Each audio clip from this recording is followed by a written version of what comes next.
What do your deepest fears and most secret desires reveal about who you truly are? In a private 1943 letter, Carl Jung confessed, "The Bardo Thodol showed me that our personal demons are just parts of the soul we haven't learned to love yet. Have you noticed how certain fears, like loneliness, failure, rejection, or desires for love, success, recognition, seem to take on a life of their own? The Tibetan Book of the Dead, an 800-year-old sacred text, and Jungian psychology reveal these forces aren't accidents. They're coded messages from your psyche, disguised as emotions. According to the Bardo Thodol, obsessive fears are wrathful, deities from your inner world. Uncontrollable desires are projections of your idealized self, as Jung discovered.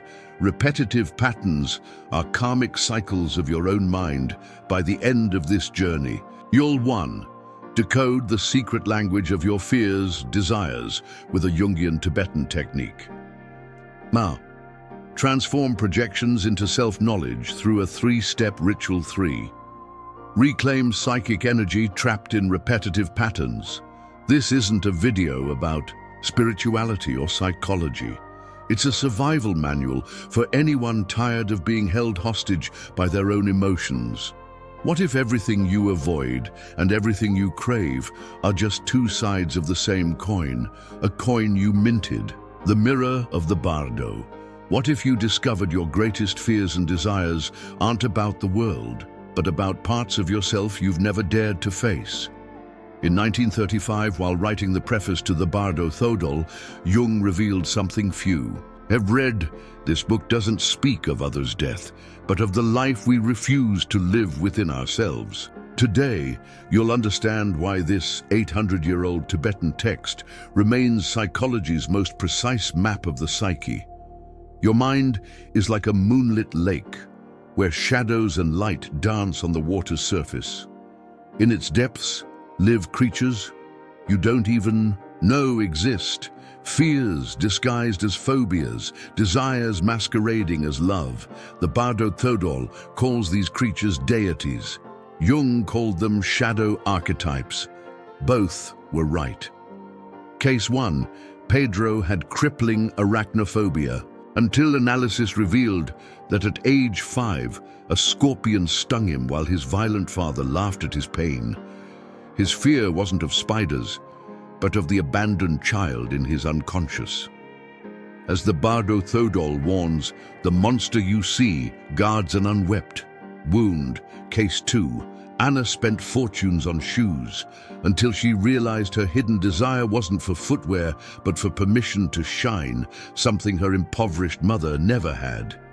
Her craving was a peaceful Bardo deity, distorted by consumerism. Pause. Look at your life. What irrational fear or inexplicable desire might actually be a messenger from your inner world? Remember, no emotion is absurd, only misunderstood. Next, we'll enter the mind's theater, where your fears and desires dress as actors. Do you have the courage to step on stage and discover who really wrote the script? The theater of the mind. How the Bardo Thodol explains projections. Picture an empty theater with a single spotlight shining on a chair at center stage. Whispered voices murmur cruel phrases. You're not good enough. No one loves you. This empty chair is where you sit every day, the center of your mental theater. But who wrote the script these voices keep repeating? The Bardo Thodol offers a startling clue. In my studies of the unconscious, I discovered we constantly project parts of ourselves onto the world. As I wrote in Ion, what you see in others is first a specter of your own psyche. The Tibetan text goes further. These projections are like Bardo deities, created by the mind to confront us with truths we avoid. Case 1. Jung hated road rage until he realized he was mimicking the very father he criticized. Case 2. Maria kept falling for emotionally distant men, replaying her childhood quest to earn her father's love. In both cases, as in the Bardo Thodol, the external world mirrored the internal one. Practical exercise. Grab pen, paper. List 3 people who irritate you most. List 3 traits you hate about them, now ask, where do these same traits exist in me, even in trace amounts? As Freud noted, what irritates us in others leads us to ourselves. Pause.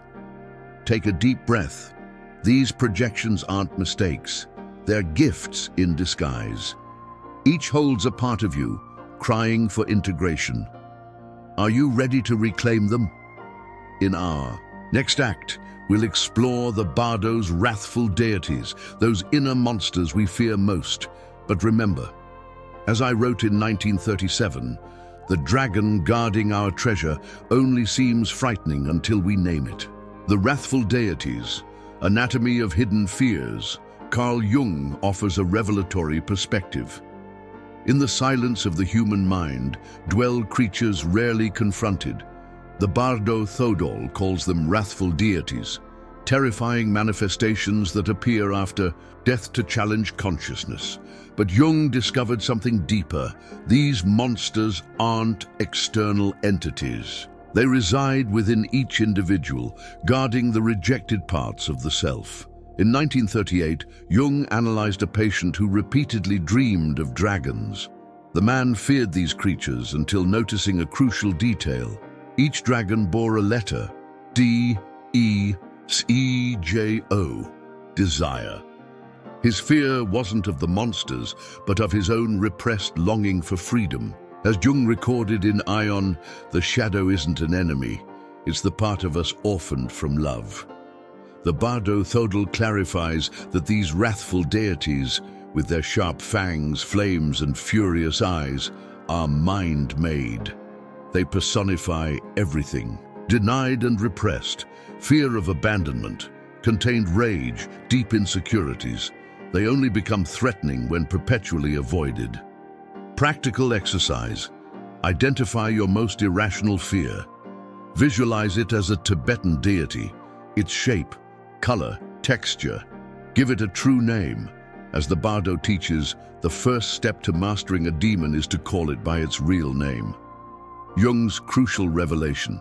These deities exist not to torture, but to liberate. Each guards a gift, courage beneath fear, strength beneath rage. The dragon patient proved this. Upon accepting his desire for freedom, the dragons transformed into winged horses. While wrathful deities represent what we've rejected, their peaceful sisters reveal what we've over-idealized. Our next topics. Focus. For as the Bardo warns, heaven and hell are faces of the same coin, and the coin rests in your hands. The peaceful deities, the thirst of secret desires. Carl Jung discovered that humans don't just project shadows, we project light too. The Bardo Thodol describes these positive projections as peaceful deities, manifestations of goodness, wisdom, and beauty that, like their wrathful counterparts, are creations of our own mind. In his clinical diaries, Jung documented a patient who worshipped her piano teacher, seeing him as a misunderstood genius. Years later, she realized he was mediocre. What she truly admired was her own undeveloped musical talent projected onto the master. The Tibetan text warns, visions of Buddhas and paradises are as illusory as hells when unrecognized as fruits of one's own consciousness. These deities represent the idealized self archetype, the perfect person we wish to be, anima animus projections, seeking soulmates to complete our gaps, spiritualized earthly desires, deifying material pleasures or achievements, Jungian Tibetan exercise. Think of someone you idealize, lover, idol, spiritual guru. List 3 qualities you most admire in them. Now ask, where could I cultivate these same qualities within myself? As Jung wrote in The Practice of Psychotherapy, all love is ultimately love for the unrealized self. These projections, both wrathful and peaceful, perform on a mental stage. Our next act reveals how the Bardo Thodol explains this psychic theater and how to stop being an audience member to become the author of your own story. The liberation ritual, integrating your inner deities. Carl Jung and the Bardo Thodol reveal a practical path to transform projections into self-knowledge. This ritual blends analytical psychology with Tibetan wisdom in 3 conscious acts. 1. Recognizing projections. Jung noted in his Yoga Sutras seminars, when a patient identifies their projection, what Tibetans call Bardo dissolution occurs. The illusion evaporates like morning mist. How to notice situations triggering intense emotions, attraction, repulsion. Ask, which aspect of myself is being mirrored here? Document recurring patterns, e.g., always chasing unavailable people. 2. Dialogue with deities, adapted Jungian technique. In a famous case, Jung had a banker converse with his power projection, a tyrannical king from his dreams. After 3 weeks of imaginary dialogues, the man recognized his inner tyranny. Practice. Visualize the deity, wrathful or peaceful, as separate. Ask it, what have you come to teach me? Which part of me do you represent? Record spontaneous responses. 3. Purification through symbolism. Bardo Thodol inspired. Tibetan monks use sand mandalas, creating intricate patterns, then sweeping them away, embodying impermanence. Jung adapted this via free-form drawing of the projection, no skill needed, ritual burning, symbolizing energy reintegration, creating a new symbol representing the reclaimed quality case study, a corporate executive who projected her stifled creativity onto an artist lover. Recognized, he mirrors my abandoned passion for painting, dialogued with this peaceful deity, through visualization dissolved a personal mandala, resuming painting after 7 years. This ritual doesn't eliminate projections, that's impossible. But as Jung discovered and the Bardo Thodol confirms, it lets you recognize them as valuable parts of yourself crying for integration. In our finale, we'll explore how this practice becomes a lifelong individuation path. The ongoing journey of individuation. Carl Jung and the Bardo Thodol teach us that self-discovery has no final destination. This continuous journey of recognizing and integrating our projections, whether wrathful or peaceful deities, is an endless path of transformation. Jung observed in his studies, individuation isn't a destination to reach, but a way of traveling through one's own psyche. The Bardo Thodol complements this with its cyclical perspective. Just as consciousness moves through bardos after death, in life we experience continuous stages of psychological death and rebirth. 3. Principles for ongoing practice. 1. The daily mirror. Principle. Jung advised his patients, each night ask yourself, which deities did I encounter today? What were my projections? Keep a journal of situations that triggered intense reactions. Identify the archetype or shadow at play. 2. The dance of opposites, as recorded in the Red Book. We only become whole by embracing both our wrathful and peaceful deities. When noticing a negative projection, seek its positive counterpart.